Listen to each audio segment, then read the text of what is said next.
Today's horoscope from Astrocademy, Aries, October 11, 2022. Pluto stations and turns direct today after retrograde motion since late April. This shift puts you on the verge of some exciting approaches to managing your domestic life, work, and health. A work project, home improvement effort, or a job can move forward in the coming weeks. The motivation to pursue a new or previously shelved health program can return. You'll feel more on the ball and empowered as you advance. There can be some intensity while the shift occurs now, so don't rush into anything. Aim to observe and strategize until you grow more accustomed to this energy shift.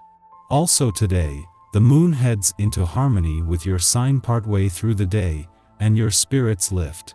With the fiery energy building within the cosmos, you have likely thrown back your mane and released a euphoric roar. A full moon in Aries is never a soft, easy vibration because it encourages us collectively to put ourselves first and fight for what we want. Aries is ruled by Mars, the planet of sex, drive, and war, and will encourage you to feed your inner fiery beast. However, if there's tension in your relationships, especially because you're being more focused on yourself, expect that you could ruffle some feathers. How has work been from the end of April until now? Pluto retrograde in Capricorn was going on during this time, encouraging you to see work life in all of its grim and glory. You may have noticed how aspects of your job should be destroyed, like unproductive habits, poor routines, and unhelpful power dynamics within your work environment. Now that Pluto is stationing direct, you have to make a purposeful change to your work. It is time for you to transform by leaving everything that does not serve you in the dust. As the moon leaves your financial sector today, this will leave you with more than just your financial instincts and imagination fueled and a download of information to unpack. As the moon moved through, this has helped to amplify a sense of anticipation as it made its last visit before Jupiter.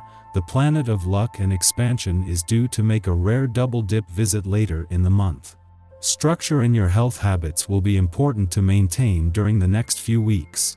Pattern your behavior one day upon the next, adhering to a basic program. Your program must include a very good night's rest, a minimum of 8 large glasses of water each day, and a great deal of fresh produce in your diet.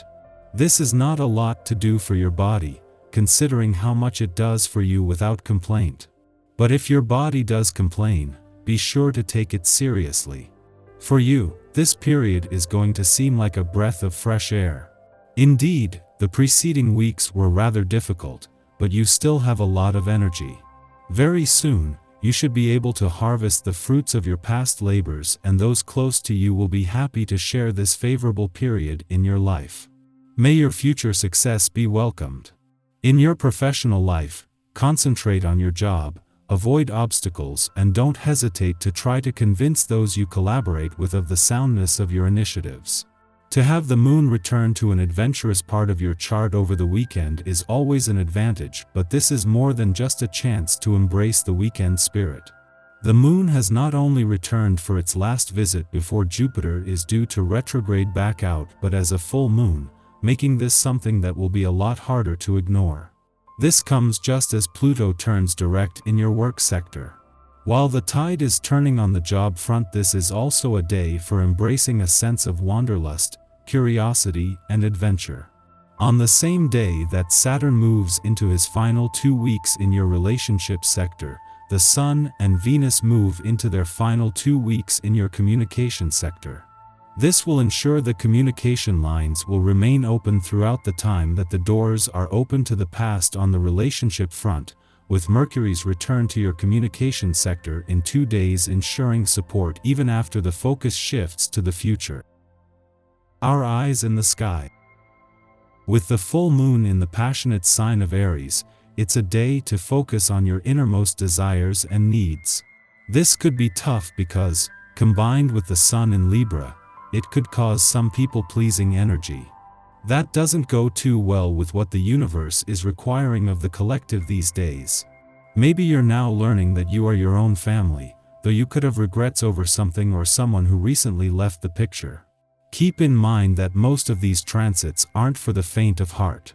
This moon in Aries hasn't let up on the gas at all. It isn't your responsibility to be an emotional punching bag in any respect. The theme of abuse of power dominates the conversation overall. Having compassion for yourself and your closest loved ones is the most important thing. Everything else really doesn't matter. You are a human being, and living the human experience can be harsh in general on a grander scale. Addictive cycles and dramatic patterns are also a possibility for some who are trying to cope with these changes. Taking the curious approach to your thoughts is the best way to determine any solutions. Prioritize your basic needs. Knowing that there are so many who are feeling the same way will help you through the tough times. Know how amazing you are and how much the universe loves you. Mid-afternoon, the Aries full moon provokes anxiety. The September 25th Libra new moon prompted us to set intentions for establishing reciprocal relationships, while warning that fixating on perfection could tip the scales off balance. Today, this giving-receiving dynamic is illuminated. We are forced to pull back cooperative energy to focus on our own needs. Yet, the moon's conjunction with wounded healer Chiron makes this an extremely awkward process. The Aries moon amplifies the perception that taking risks, pioneering our efforts, and even expressing difficult emotions like anger, puts us at a disadvantage. It doesn't help matters that the Sun is traveling with Venus, putting extra pressure on us to achieve relational harmony. At this time, we are guided to recognize that when we pursue our aims, we heal ourselves, thereby making ourselves better candidates for relationships based on mutual respect. If we constantly focus on our perceived failures or weaknesses, we will continue to sell ourselves short in our partnerships, believing ourselves to be unworthy of those whose love we desire. As difficult as it may be to negotiate this day, any brushes with self-doubt, insecurity, or criticism are intended to highlight anxieties so they can be reintegrated healthily. In doing so, we build a foundation of self-love, a prerequisite for relational love. In the evening, the moon sextiles Saturn in Aquarius, offering stabilization following a tricky full moon. This transit harmonizes the energies of our inner child and inner elder. It allows us to understand that emotional safety must come from within, from interior self-regulation. By setting proper boundaries, we engage with others in healthier and happier ways. Limits do not restrict us, they provide a safe container for growth and experimentation.